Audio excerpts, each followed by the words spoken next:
Tá gravando. Bom,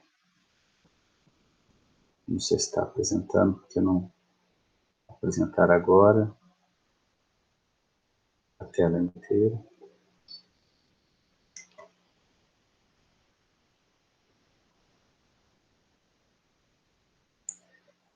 Essa apostila de número 9 e também a de número 10, ela é bem bacana porque ela vai apresentar para vocês um resumo linear, né, com uma linearidade histórica.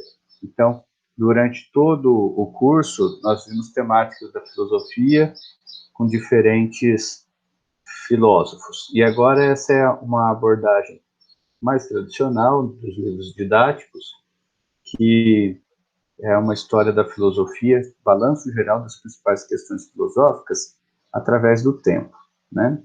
Então é quase que um resumo ou uma retomada de tudo. É bem legal ler essa apostila, né? Bom, e quando a gente fala de história, teoria da história, e isso foi até discutido nas últimas aulas de filosofia, sobre a visão de progresso, né, essa visão linear de história, de sucessão de acontecimentos numa linearidade em que o futuro é sempre uma superação do passado e o presente é o que a gente nunca vive, né?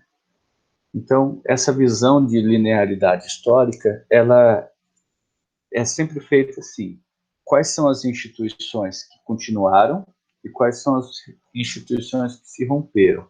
Então a gente vê, inclusive, os eventos históricos, a gente marca um evento histórico como sendo fundamental no momento em que ele demonstra uma ruptura. Um fato histórico, um fato rotineiro, que não demonstra ruptura, ele não é considerado um fato histórico. Ele pode ilustrar um contexto, mas não é considerado um fato histórico. Então, essa abordagem de uma filosofia ao longo da história, a gente começa no pensamento ocidental a partir dos gregos, né? E a primeira questão é: a filosofia, ela é uma forma de explicação do homem para fenômenos misteriosos do mundo. Então, apesar da filosofia ser uma ruptura com o pensamento místico, ainda há um certo misticismo em torno da filosofia, justamente porque está sem água, justamente porque ela busca romper ou corromper os mitos, né? As narrativas mitológicas eram explicações religiosas para fenômenos que o homem não conseguia explicar, e tinha uma concatenação fantástica que, assim como as narrativas religiosas, não tem um apelo pela racionalidade, mas tem um apelo pela emoção e pela fé, né? Por isso que os mitos não têm uma relação lógica. Os mitos, eles não são, apesar dessa palavra aqui no final, mitológica, se você separar, mito da origem à mentira, logos da origem à palavra. Então, a mitologia, ela acaba sendo uma narrativa fantasiosa de uma credulidade mística de origem divina. E aí começa os filósofos pré-socráticos, a partir da matemática, como, por exemplo, Pitágoras, como, por exemplo, Tales de Mileto, eles vão buscar explicar as coisas, perdão, pela noção de ser e pelo dever, que exerce uma certa, já dá uma polarização nas discussões filosóficas. O que é o ser, e o ser, se ele é o devir a ser, onde você vai encontrar uma verdade, onde você vai romper com a narrativa mística. É explicando a partir das coisas que elas são, mas as coisas não são sempre como são. Então a gente explica a partir da mudança. Essa primeira grande polarização ideológica,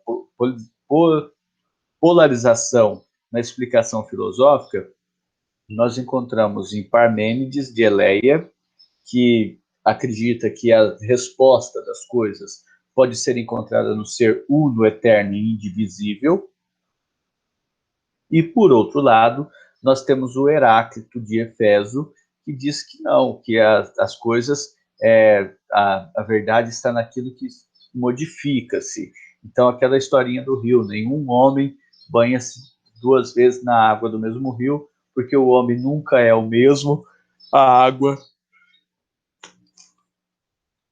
nunca é a mesma. Apesar dessa poética, dessa explicação de uma narrativa agradável, na verdade, esses filósofos estavam querendo desvendar o mundo não com uma narrativa, mas com uma verdade, procedimental, com uma verdade dentro de determinado caminho, dentro de determinada metodologia. Então, assim, a filosofia surge como um desvendar do mundo a partir da racionalidade do homem. Bom, aí eis que surge, né, o Sócrates. Os filósofos anteriores a Sócrates, e o próprio Sócrates, são chamados sofistas, porque eles estavam preocupados no momento em que surgia a política democrática, as discussões políticas públicas na Grécia Antiga, nas feiras, alguns filósofos buscavam ensinar as pessoas a falar, a escrever, a argumentar. Então, eu até diria que a pedagogia, ela é, na verdade, a realização técnica e tecnológica da filosofia, né? Por exemplo, os filósofos estruturam, buscam desvendar o que é o conhecimento, mas quem busca comunicar o que é o conhecimento e ensina a filosofar são os pedagogos, né? Tanto é que a carga de formação em pedagogia na filosofia é muito grande, e a carga de filosofia na pedagogia também é muito grande, pensando nos currículos contemporâneos. Bom, a proposta, então, de Sócrates, ela vai, primeiro ele vai se posicionar contra aos sofistas, que para eles buscam apenas ensinar as pessoas a falarem, a argumentar, mas não buscam a verdade. E aí o Sócrates vai falar que é necessário buscar a verdade não a partir do debate apenas, do debate bonito e das opiniões. Ele vai falar, é necessário racionalizar, ter um método racional para superar essa multiplicidade de opiniões. Então, mais ou menos assim, Sócrates, eu imagino, contextualizando, ele devia estar vivendo um momento como nós estamos vivendo, em que muitas pessoas estão discutindo as coisas, querendo que o seu argumento seja um argumento suficiente, que ninguém contra-argumente, né? É a chamada lacração contemporânea. E o Sócrates ele vai falar, não é necessário apenas a lacração, é necessário que você construa o conhecimento a partir de um determinado método. E o método do Sócrates, se você para anotar aí, é a maiêutica, né? A arte de perguntar o porquê das coisas, como, porquê, quando e para que das coisas, né? Nessa busca do conhecimento. Então, nessa busca do conhecimento, assumindo de que se nada sabe e que por isso é necessário saber que nada sabe, só sei que nada sei, para você continuar no conhecimento, essa é a proposta de Sócrates, a maiêutica, ou da origem à proposta dialógica, ou mais tarde, com Platão, a dialética, que é você construir o conhecimento a partir do diálogo, mas um diálogo em que você tem uma ideia e você tem uma antítese, e aí você chega a uma síntese. Então, aqui nós já temos elementos metodológicos para a busca do conhecimento filosófico e também científico. Para Sócrates, a maiêutica, o que, por quê, como, quando e para quê, as questões fundamentais de Sócrates, e o método dialético, preconizado por Sócrates, mas desenvolvido por Platão, que você tem um dualismo de ideias, então você precisa justapor essas ideias para chegar à verdade. E aí o Platão ele vai nos trazer um outro elemento. Ele vai dizer que há dois níveis de realidade, um dos seres eternos e um dos seres viventes. E aí ele vai dizer que no campo das ideias, a ideia ela transcende, portanto ela permanece, enquanto o portador da ideia morre. Então Sócrates é mortal? Sócrates é mortal porque ele morreu. E Sócrates é imortal? Sócrates é imortal porque as ideias de Sócrates permanecem. Então, o Platão vai, para resolver esse dilema, onde está a verdade? Se a verdade está no ser ou se a verdade está na mudança do ser, o Platão vai lançar uma teoria ou uma categoria de divisão do mundo em um mundo das ideias, que é eterno, e um mundo das coisas, que é perecível ao tempo, né? Então, com isso, o Platão vai lançar essa visão dialógica, uma visão dialética do mundo. E a técnica de Platão, tese, antítese e síntese. Bom, o Platão ele vai ter um discípulo. O discípulo de Platão, o aluno de Platão, é Aristóteles. Ele recusa a tese de Platão sobre a distinção entre o mundo sensível e o mundo das ideias, em que a ideia prevalece. Ele vai dizer que a dialética de Platão não avança com o conhecimento. E ele vai dizer que ao homem cabe explicar a totalidade do mundo real. O mundo das ideias é apenas um desdobramento do mundo real. E aí o Aristóteles ele vai revolucionar o pensamento ocidental, porque ele vai sistematizar a narrativa platônica. Ele vai ter como um aluno o Alexandre o Grande. Então, no momento em que a Grécia estava sendo invadida pelos macedônios, o rei da Macedônia, Alexandre o Grande, ele foi educado por Aristóteles. Aristóteles foi o seu tutor, o seu pedagogo, e aí ele vai ter um poder, o Aristóteles, ele vai ter um poder político muito grande, porque ele vai fundar uma nova escola, né? Não é mais a escola de Atenas, ele vai fundar a academia, né? E o Aristóteles ele vai ser capaz de sistematizar todo o conhecimento grego, ele vai ter muitos outros discípulos, e aí ele vai dividir o conhecimento em três tipos. O conhecimento filosófico, que é a nossa expressão de questionamento, é a arte de perguntar. A ciência, que é quando você consegue a resposta e você vê que aquele padrão de resposta classifica as outras coisas, ele vai usar um instrumento que se chama orgânamo, que vai dar origem à lógica, e o Aristóteles vai falar da tecnologia, ou da tecne, que é o conhecimento científico aplicado para a resolução de problemas, né? Então, Aristóteles ele vai avançar com o conhecimento, ele é um grande sintetizador do conhecimento grego, e é a partir de Aristóteles que a gente vai ter o contato com o conhecimento grego. O Aristóteles, portanto, ele é o alicerce da forma com que o Ocidente pensa. Europa, parte da África, América, todos nós pensamos mais ou menos estruturados naquilo que foi as primeiras organizações do pensamento aristotélico, que deu continuidade no período chamado helenístico, e essa continuidade também vai ser resgatada pelos romanos e vai ser resgatada pela igreja.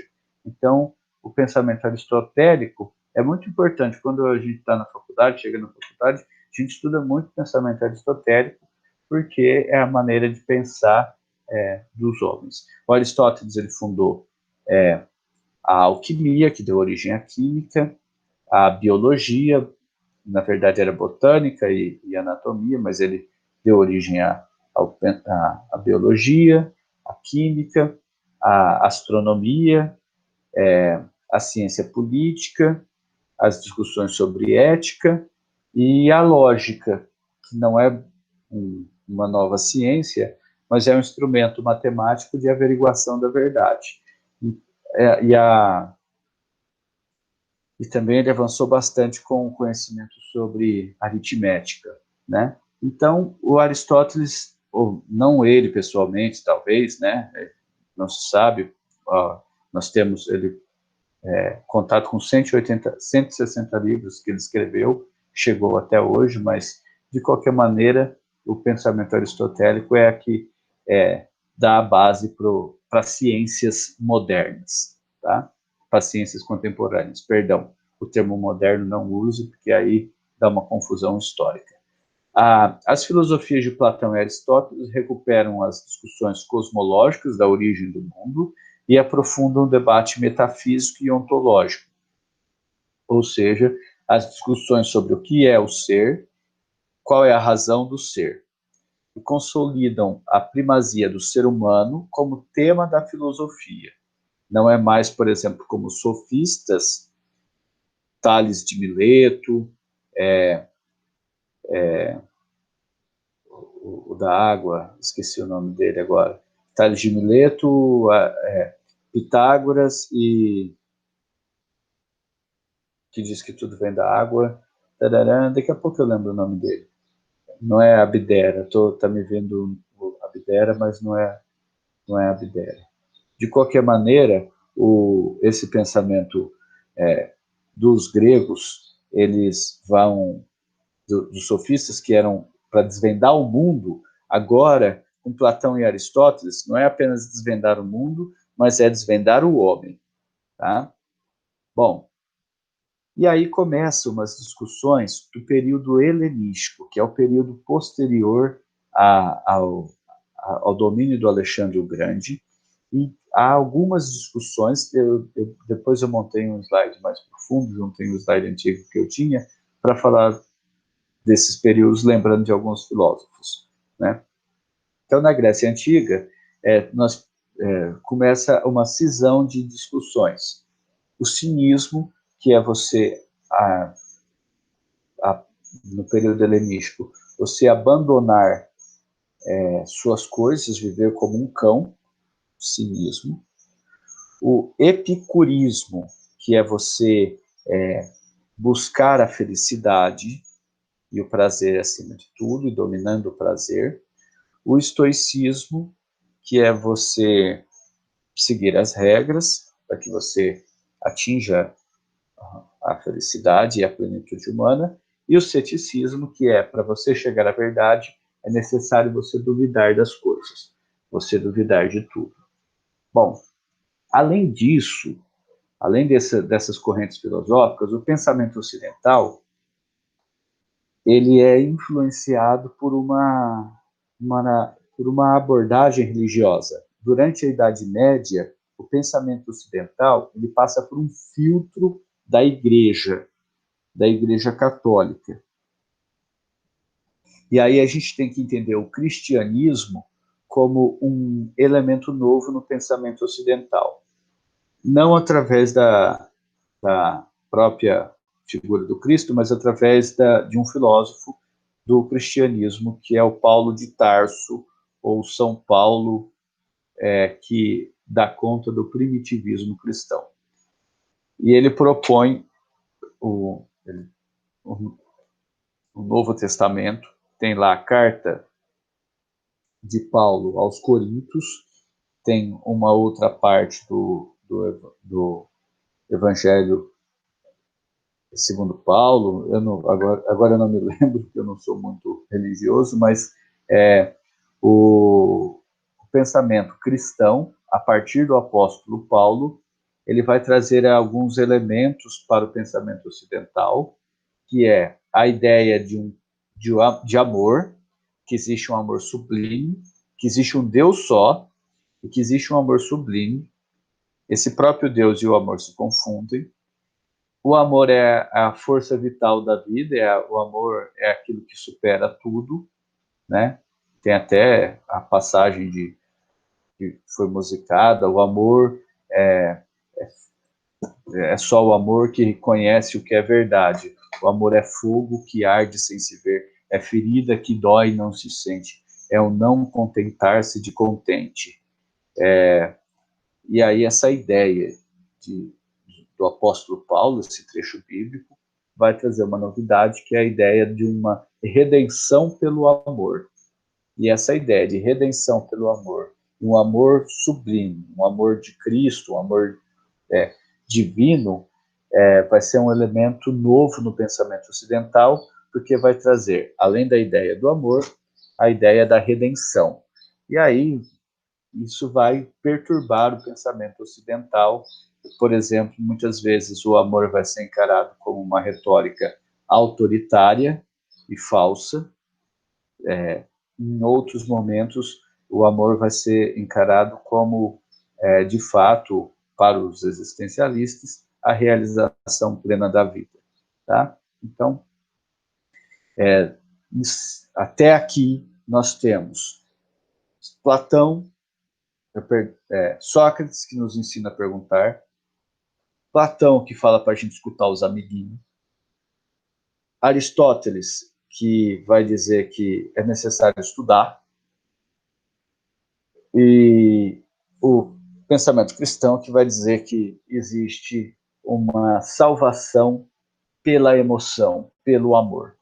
Né? Então, o pensamento ocidental tem esses pilares até agora. Aí começa uma prevalência do pensamento religioso sobre o pensamento humanístico.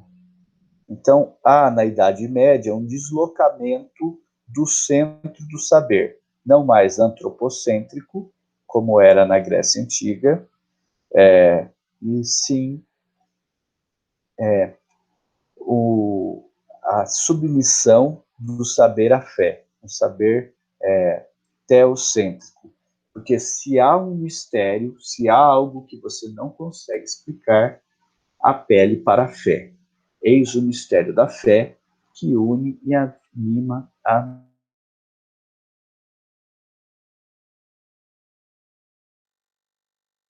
nas discussões para entrar no vestibular e no final do ensino médio, para entender o pensamento ocidental, é como que o pensamento grego se tornou cristão. E aí nós tivemos dois grandes filósofos que se esforçaram para isso.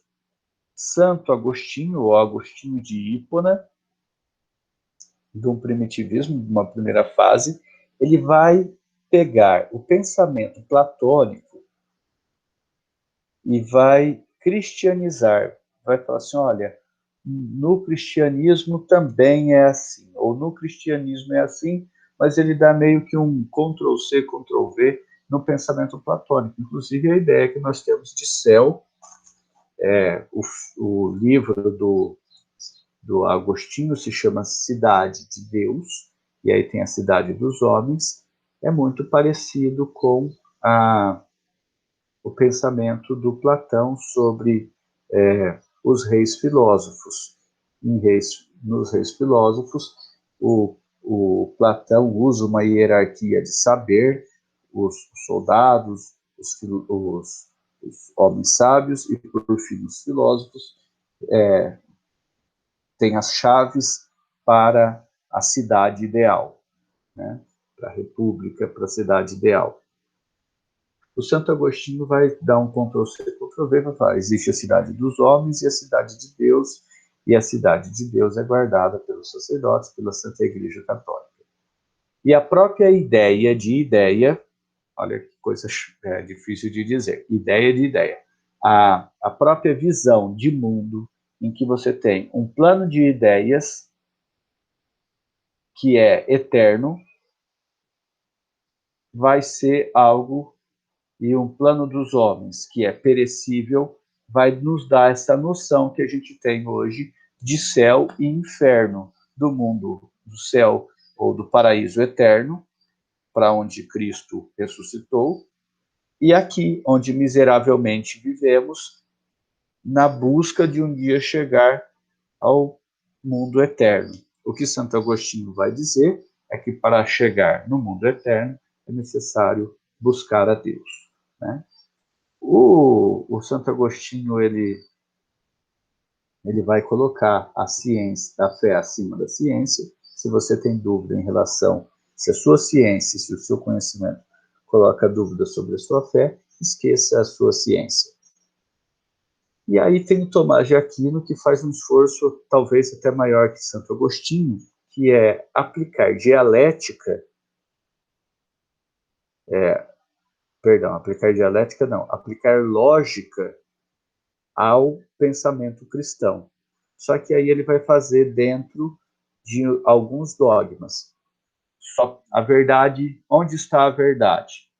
São Tomás de Aquino vai se preocupar com a verdade, assim como Aristóteles, Heráclito, Parmênides vão se preocupar com a verdade. Para São Tomás de Aquino, ele vai traduzir, na verdade, ele não traduz diretamente do grego, o pensamento do Aristóteles também vai influenciar a cultura islâmica, e os islâmicos dominavam a Espanha e Portugal, e São Tomás de Aquino ele vai ter contato com filósofos islâmicos, Avicena, Averroes, e com Aristóteles, e aí ele vai propor uma busca lógica da racionalidade, com aquele rigor lógico.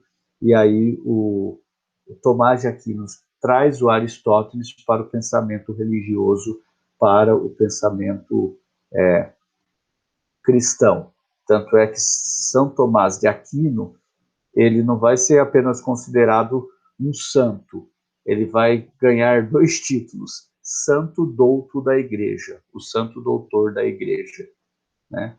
E o São Tomás de Aquino ele vai propor, a partir da lógica, que a verdade tem um dogmatismo. A verdade está nos santos aceitos, está na Igreja, está em Deus, a verdade está em Deus, está na Bíblia, está na Igreja Católica ou nos filósofos aceitos pela Igreja Católica. Então ele coloca alguns parâmetros para se chegar à verdade, na busca de conciliar o pensamento, a tradição do pensamento grego, ocidental, da Europa inteira, racionalidade, com o cristianismo. E vai obter determinado sucesso nisso. Tá? Bom, no entanto, este período, em que não é um período que não houve inteligência, não é um período que as pessoas ficaram trancadas na igreja rezando e chorando, na verdade, é perceptível que na Idade Média houve um grande crescimento da filosofia, não é apenas São Tomás de Aquino e Santo Agostinho, nós tivemos Santo Abelardo, nós tivemos até uma filósofa que se chamava Heloísa, nós tivemos um filósofo que, Avicena e Averroes, nós tivemos uma série de filósofos na Idade Média que foram muito importantes para a construção do pensamento ocidental. No entanto, esse período foi chamado de Idade das Trevas, por quê? Porque havia, o conhecimento estava sombreado pela religião, né? E aí há um movimento de romper com o autoritarismo da igreja, com o dogmatismo da igreja, que é chamado de iluminismo. Tem até uma frase atribuída a Francis Bacon, mas que não é dele, é uma frase, na verdade, que não se sabe de quem é, que fala assim: eu desejo ver o último rei enforcado com as tripas do último padre, para dizer que, olha, essa justificação divina, essa questão de que tudo é explicado pela fé, precisa ser superado. Então, no horizonte da filosofia moderna, se articula no século XVIII o pensamento iluminista, né?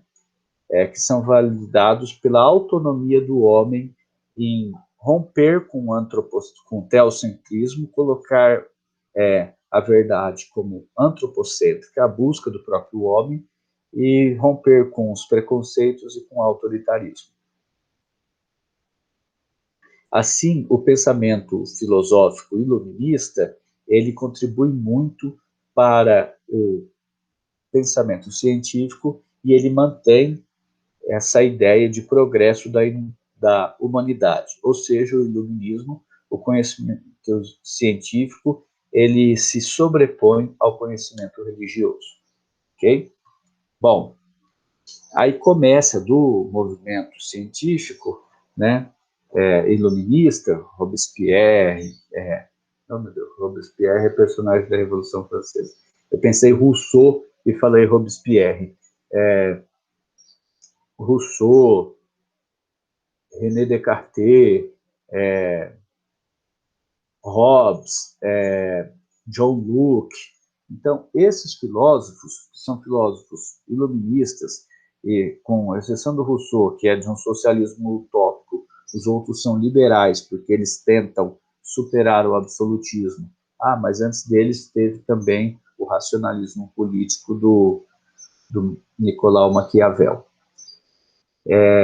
Vai desencadear um pensamento crítico que no século XIX, no início da filosofia contemporânea, Hegel, Marx e Nietzsche. Hegel, de uma herança filosófica ocidental, preocupado com a história da filosofia, produz um complexo sistema filosófico de natureza metafísica, no qual o ser e o devir, a essência e a mudança, são conjugados num processo dialético racional, cujo desfecho, para ele, é o poder absoluto. Marx, ele se preocupa com os estudos de Hegel, e Marx empreende uma investigação sobre a realidade, um dos homens que vai estruturar o pensamento sociológico, um dos nomes, né, junto com Durkheim e Max Weber, e aí ele vai examinar as contradições a partir de um sistema filosófico dialético. Ele vai examinar as contradições, indicando o caminho para a superação histórica, dizendo que as contradições de desigualdade de classe vai levar à superação dessas contradições em um futuro revolucionário em que a classe oprimida vence naturalmente a classe opressora. E aí o Nietzsche, ele vai ser chamado de iconoclasta porque ele realiza uma crítica radical ao projeto iluminista de origem socrático-platônica, e ele vai dizer que ela é cheio de amarras morais falaciosas, e denuncia seus pressupostos morais, e aí o Nietzsche ele vai ser o filósofo que ele vai romper com a tradição filosófica clássica e vai colocar o homem no centro do conhecimento, mas de uma maneira, digamos assim, vazia, né? Então, o Nietzsche ele foi muito influenciado por Schopenhauer, que foi aquele que não aceitou a dialética do Friedrich Hegel. Então, o Nietzsche ele é um iconoclasta, mas ele quebra os parâmetros da filosofia, mas ele não coloca nada no lugar. Ou coloca assim, niilismo, que não é necessariamente ruim, né? O niilismo, para os nihilistas, é uma busca da verdade sem você ter as amarras morais. Tudo isso vai desencadear no século XX numa filosofia extremamente difusa, com múltiplas abordagens, né? No século XX e hoje no século XXI, uma filosofia em crise, mas aí nós temos a Escola de Frankfurt, que falamos há pouco, né? Que é a teoria crítica. O século XX ele foi um século dramático. Na verdade, a gente coloca como um marco filosófico do século XX já 1914, que é à Primeira Guerra Mundial, né? E o desfecho do século XX, 1989, que é a queda da União, o fim da União Soviética, a unificação alemã, perdão, a unificação alemã e a queda do Muro de Berlim, dando desfecho da Guerra Fria. Então, dessa maneira, né, o século XX ele é comprimido, mas é um século muito tenso em manifestações de pensamento e de eventos políticos. E a escola de Frankfurt vai tentar quebrar um pouco aquilo que foi colocado pelo iluminismo, pelos enciclopedistas, pelo René Descartes, que é aquela fragmentação dos conhecimentos. Ele vai buscar um conhecimento teórico amplo, que é a chamada teoria crítica. A fenomenologia, o existencialismo, coloca a ciência como uma preocupação central da filosofia, e aí, durante muito tempo, há quem diga que a filosofia vai ficar a reboque da ciência, né? E depois as concepções do Foucault de uma arqueologia, um estudo da macroestrutura, dos prédios, da arquitetura, das relações de poder comesinas, como, por exemplo, dos poderes burocráticos, e ele vai falar de uma microfísica do poder. E o Edmund Husserl, que vai dizer que o pensamento filosófico é um conhecimento alicerçado não em verdades, mas em evidências absolutas que tem que é verdade dentro daquele momento, né? Então, além disso, tem Jean-Paul Sartre com a fenomenologia expressa pelo existencialismo, e aí o Jean-Paul Sartre começa uma discussão sobre o ser, o que é o ser, être et rien, o ser e o nada. Então a filosofia aí começa a ficar mais a reboque da psiquiatria, da psicologia, né? Então, por isso que esse último slide que eu fiz baseado na apostila, né? Até aqui eu me baseei na apostila. Deixa eu ver se é isso mesmo. Tem mais dois. A fenomenologia do Sartre vai ser criticada, e todos vão se criticar, assim, parece que a filosofia ela está caminhando para determinadas caixinhas. Filosofia da ciência, filosofia da psicologia, filosofia... Se antes o Aristóteles colocava que a filosofia é a mãe de todas as ciências, é uma parideira de ciência, hoje parece que a filosofia é a babá de cada uma das ciências, é a babá de cada uma dos tipos de conhecimento. Então, você tem, por exemplo, filosofia da administração, filosofia da educação, filosofia da ciência. Inclusive, se você for num curso de filosofia, se for cursar um curso de filosofia, tem filosofia das coisas, né? Bom, e aí, dentro disso, a tradicional concepção de filosofia atrelada à ciência vai ganhar um forte estímulo, que é o Círculo de Viena, que defende o método indutivo e atribui à constatação experimental o estatuto da verdade científica definitiva.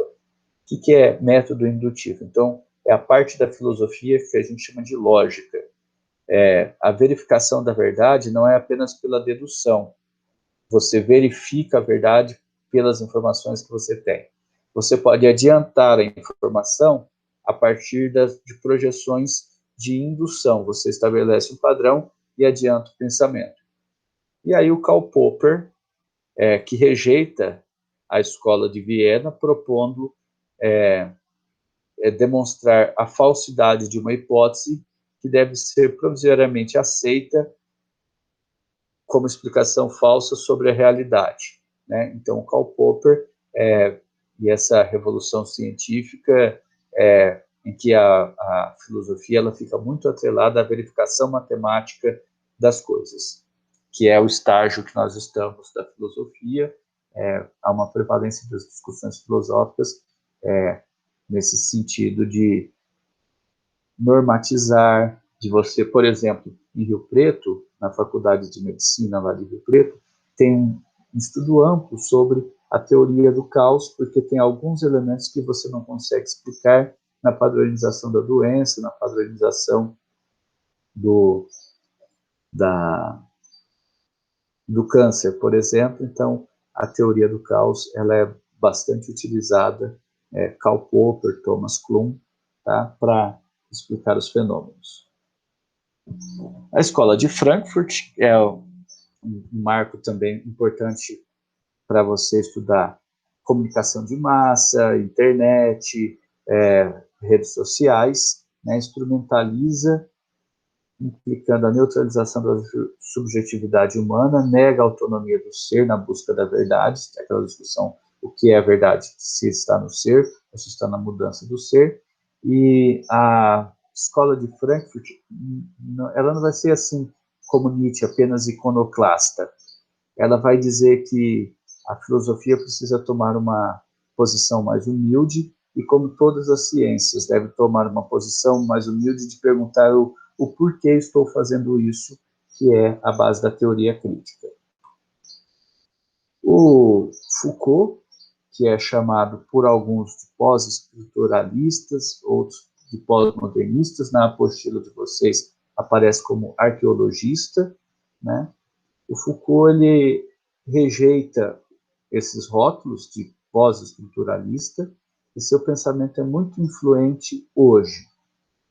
As discussões sobre minorias, as discussões sobre as macroestruturas presentes nas pequenas estruturas, então, por exemplo, a dominação da escola, que representa um simulacro da dominação da sociedade como um todo, as instituições totais. Para o Foucault, a modernidade ela é baseada em instituições totais, ou seja, que a totalidade aniquila o indivíduo. Então, por exemplo, as figuras bizarras durante a Idade Média, elas eram levadas a feiras públicas, eram vendidas no circo, os loucos, os aleijados, o corpo não lhe pertencia e ele poderia ser vendido ou ser uma atração de circo dos horrores. Aí veio o capitalismo, a Idade Moderna, e aí começam a surgir instituições tais como manicômios, que dão origem às prisões. As prisões e os manicômios, que é uma tentativa de ocultar aquele ser que é fora da caixinha, que não está dentro do padrão. Então você cria cadeias e manicômios, e aí você vai falar assim, não, mas tem muitos seres fora da caixinha, vamos prevenir, e aí você cria os manicômios ou umas cadeias diárias, que são as escolas. E a estrutura da escola, ela é uma cópia da cadeia, ela é uma cópia do manicômio. Os indivíduos vão para ter o seu corpo domesticado, sua ideia domesticada, para colocar todos os indivíduos da mesma maneira.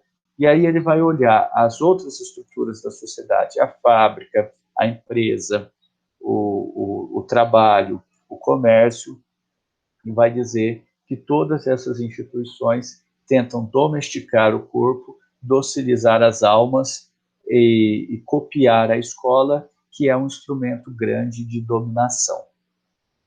A escola é uma cópia do manicômio, a escola é uma cópia, o manicômio é uma cópia da prisão, e tanto a prisão como o manicômio, como a escola, que são as instituições básicas da sociedade moderna. Se você passa pela escola, você passou pela escola, mas não deu certo, então você vai para a cadeia para poder voltar para a sociedade. Se você passa pela escola, chega na cadeia e fala assim, se não tem jeito, você vai para o manicômio, você vai para o hospício, né? Porque você é incapaz de viver em sociedade. Então, essa ideia de domesticação do corpo, domesticação das pessoas, é a ideia proposta por Foucault. Tá? Bom, se houver interação, dá tempo. Eu li a apostila, eu achei muito boa essa apostila sobre essa revisão de filosofia que eles estão fazendo, mas eu ainda senti uma falta de ilustrar as coisas a partir do modo coletivo de ser. Individualidade, modo coletivo de ser, marcado a nossa sociedade por um hedonismo. Então, aqui, eu até coloquei de fundo esses alimentos, que eu queria expressar a ideia de consumo, e de um consumo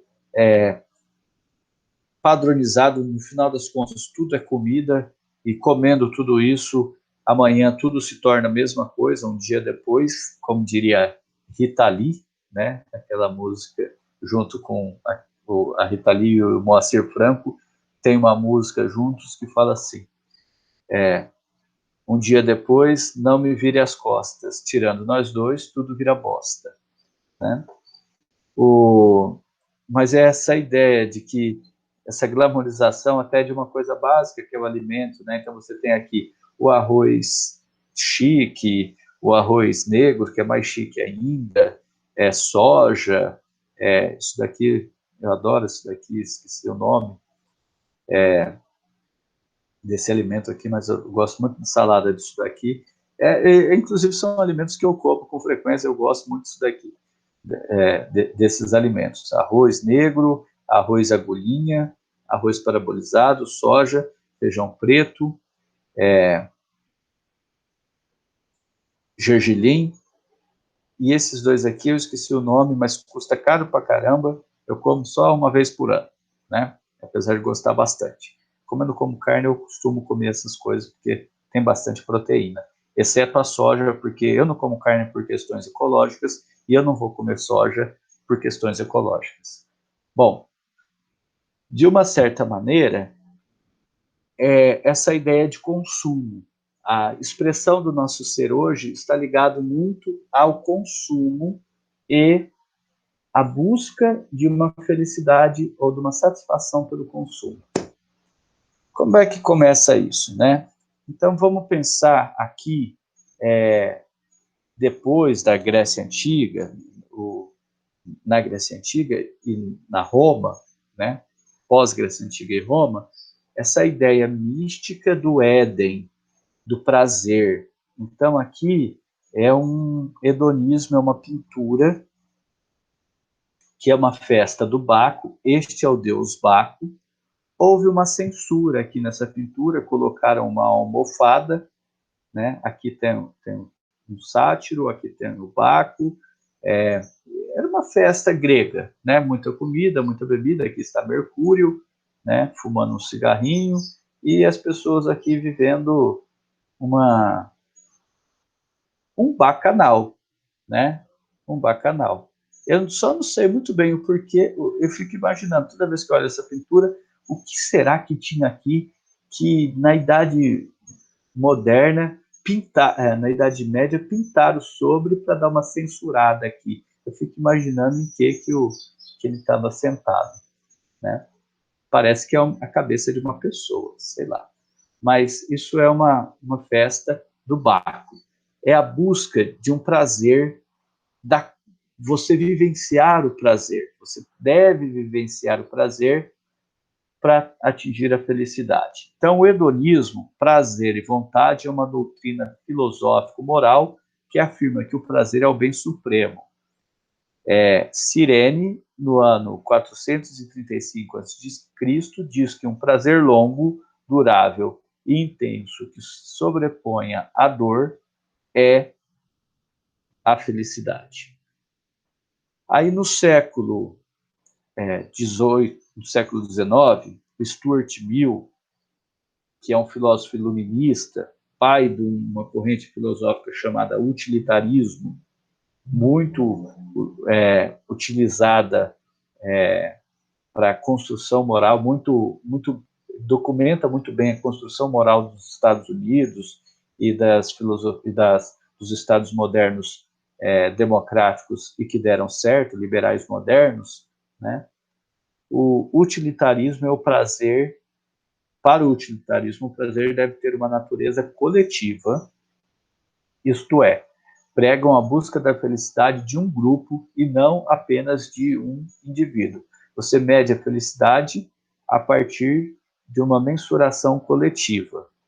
Um exemplo dessa concepção é o hedonismo moderno de Stuart Mill, que quantifica a felicidade e o prazer em mais gente feliz do que triste, mas supera essa questão na individualidade quando o ser procura o bem e a riqueza e evita o mal e a miséria.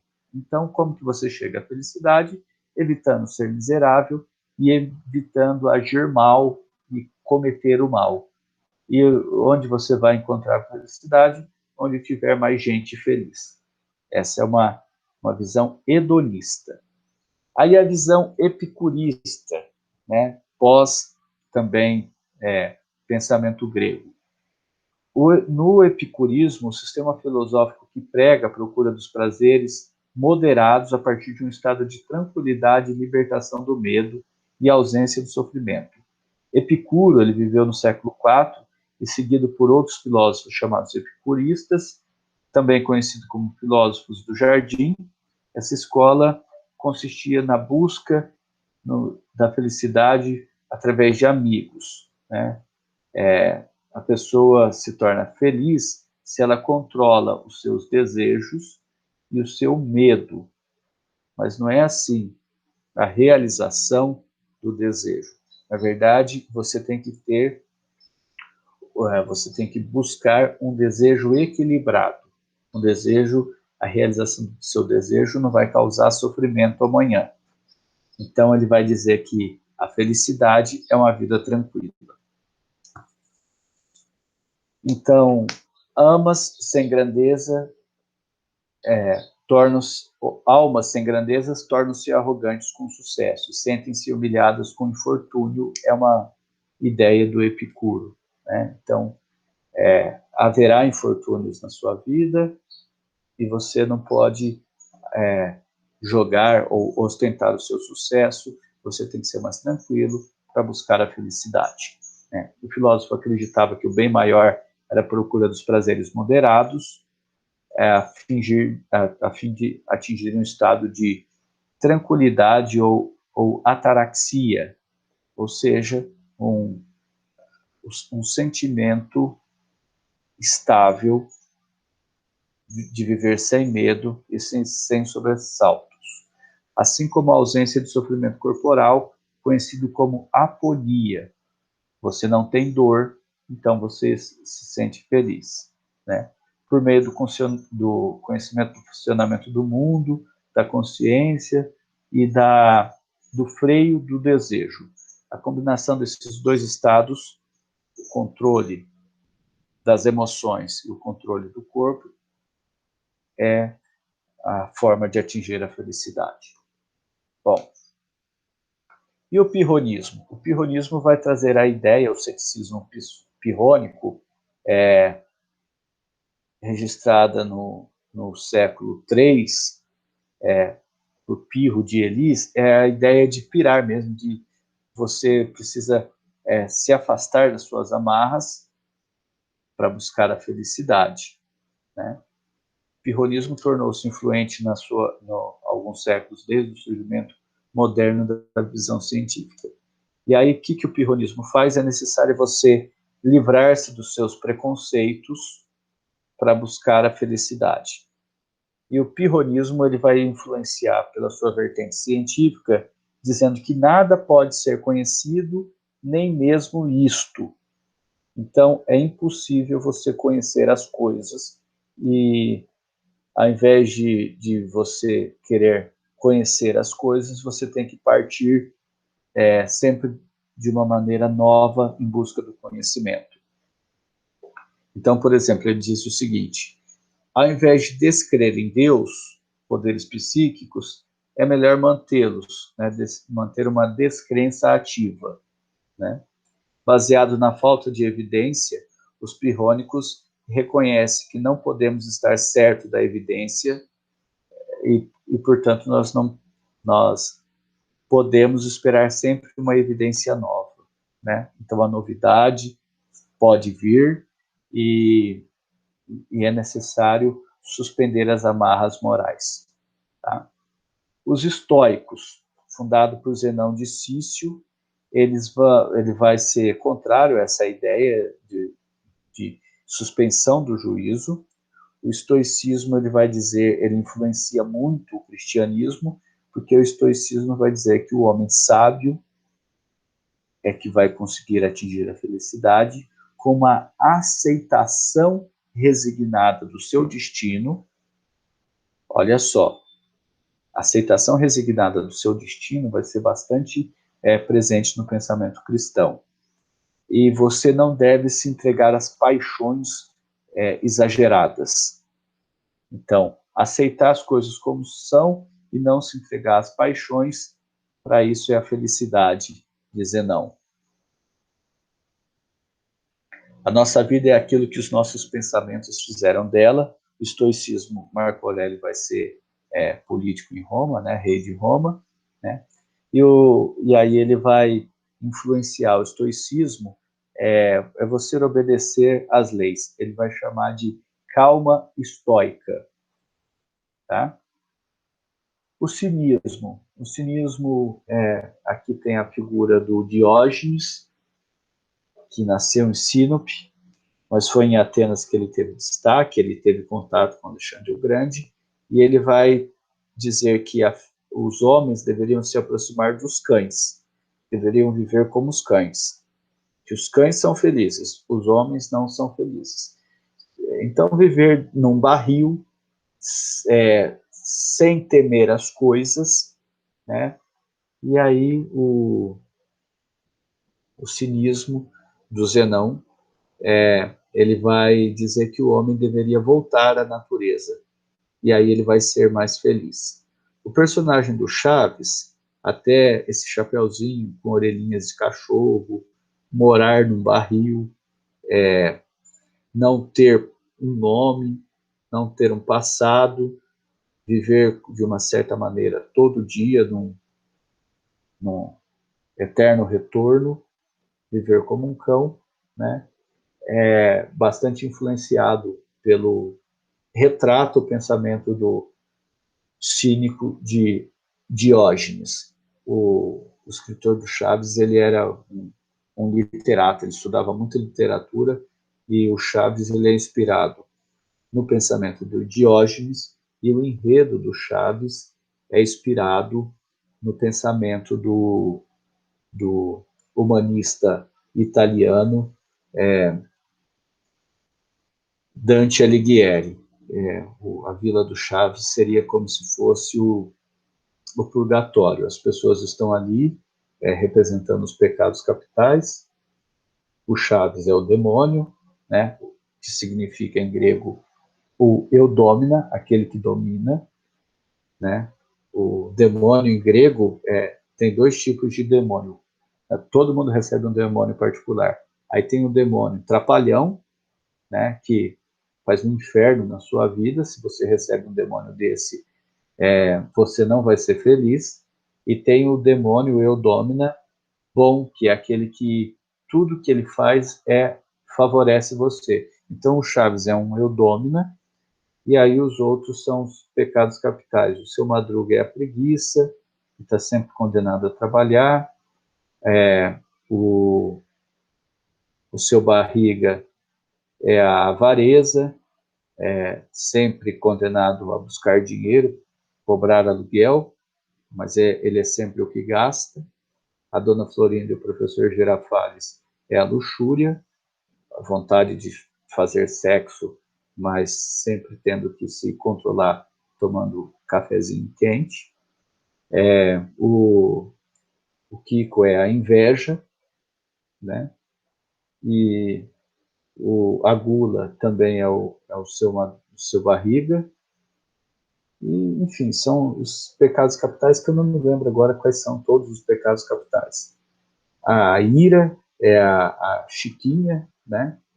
Extremamente malvada. Agora, os outros eu não lembro. Tá? Bom, a felicidade no cristianismo primitivo afilia desde Epicuro na construção do dever, princípio norteador do amor, e aí essa ideia de ágape, né? Você vai chegar, isso desde do Platão, essa cidade ideal em que todo mundo é feliz, é a aproximação entre os fundamentos de Epicuro, de relacionamento entre os pares, organização das primeiras comunidades cristãs, no campo ético e moral, implica o estudo de uma vida comunitária, igualitária, que é a cidade de Deus. Né? A busca da felicidade, onde está a felicidade está em Deus. Se você não está feliz agora em vida, você vai ser feliz quando você morrer e for para a cidade de Deus. Né? São Tomás de Aquino, que ele vai dizer que a felicidade está em você ter uma bem-aventurança, viver bem, uma beatude, a felicidade está em Deus, então você tem que ter uma vida beata, uma vida que busca a Deus, rezar, orar e viver uma vida religiosa, e a honra. Mas ele vai advertir que esses valores venais e naturais, os valores venais e naturais na honra, bem-aventurança e beatude, se você quer ser o bem-aventurado o tempo todo, ele vai dizer que se você exagerar nisso, uma pessoa muito honrada se torna uma pessoa arrogante. Uma pessoa que só reza se torna uma pessoa insossa e que indiferente à vida. Uma pessoa que só busca bem-aventurança pode ser uma pessoa gananciosa. Então, Santo Tomás de Aquino vai fazer essas advertências. O Santo Agostinho, a felicidade não pertence a essa vida, a felicidade pertence ao homem, a felicidade está em Deus. Né? Na Renascença, a felicidade vai recolocar a questão, não mais rompe com isso, da estar com Deus, vai colocar o homem novamente no centro da felicidade. Eu coloquei aqui a imagem da Vênus de Botticelli, porque está no centro, e ela é uma mulher bela. A mulher agora é significada como bela. Aqui a concha representa sempre, a concha representa o sexo feminino, assim como um objeto fálico representa o sexo masculino, a concha representa o sexo feminino, né, que acolhe, e aqui tem Eros e Psique.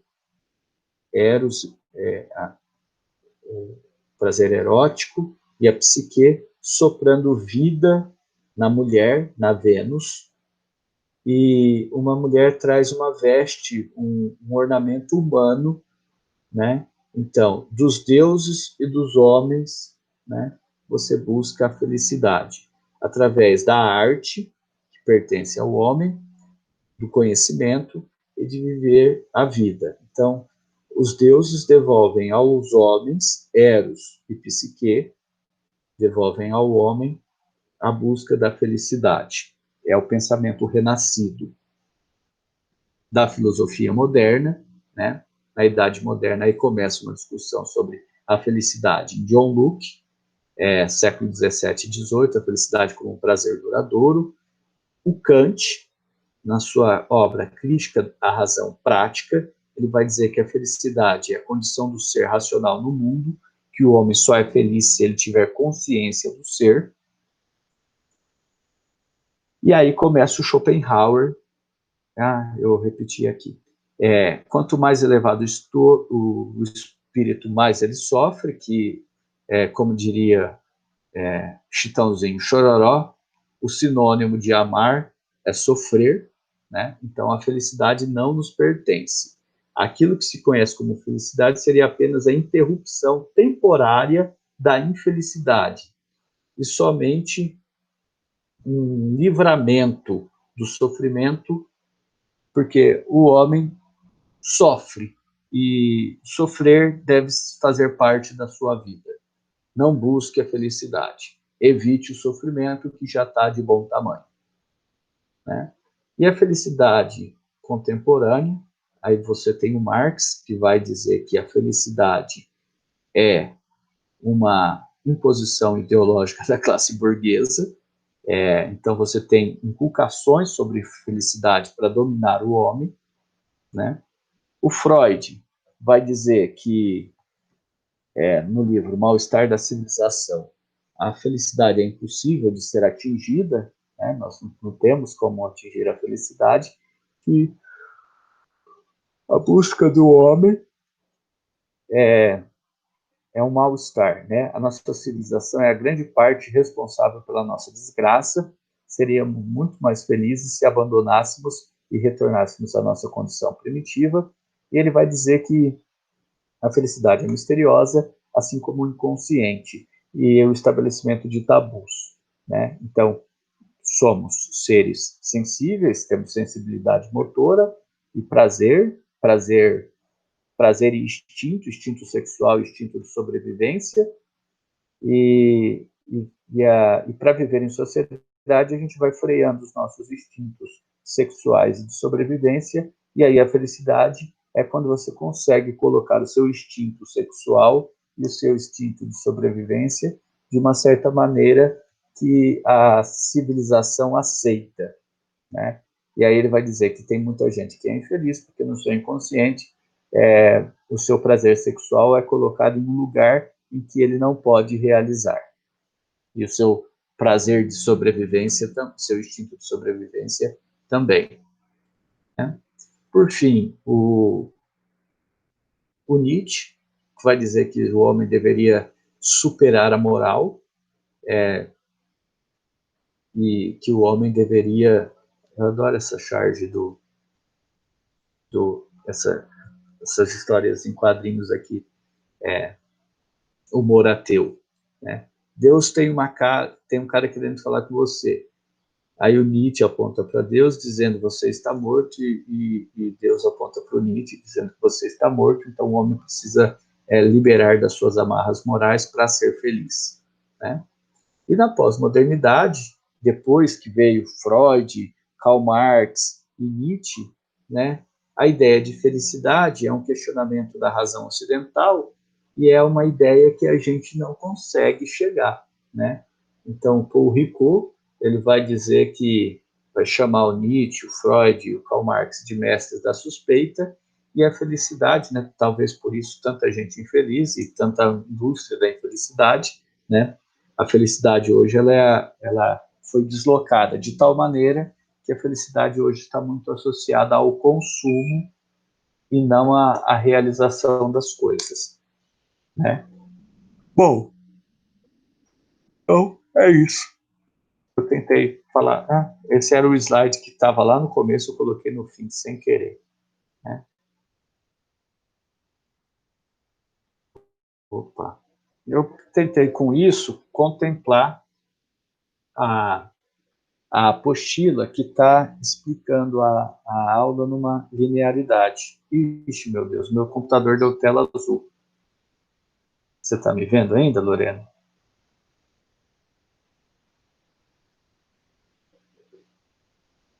Ah, vou interromper a gravação para salvar já, porque